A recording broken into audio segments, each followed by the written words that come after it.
Welcome to Varsha coaching classes. आज हम सीखेंगे insects, reptiles and amphibians name. Cockroach, COCKROACH। House fly, घरेलू मक्खी, HOUSEFLY। स्पाइडर मीन्स मकड़ी, SPIDER। एंट मीन्स चींटी, ANT। सेंटीपेड मीन्स कनखजूरा, CENTIPEDE। हनी बी मीन्स मधुमक्खी, HONEYBEE। मॉस्किटो मीन्स मच्छर, MOSQUITO।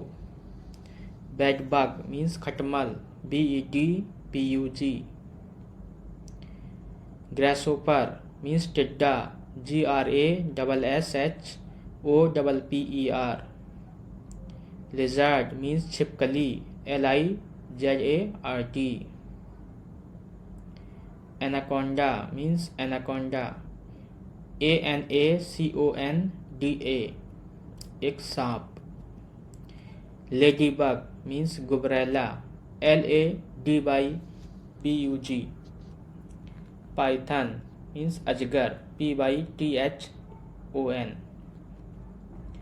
क्रोकोडाइल मीन्स मगरमच्छ, CROCODILE। स्नेक मीन्स सांप। अगामा means अगामा, एक छिपकली। Thank you. Thanks for watching. Please like, subscribe and share.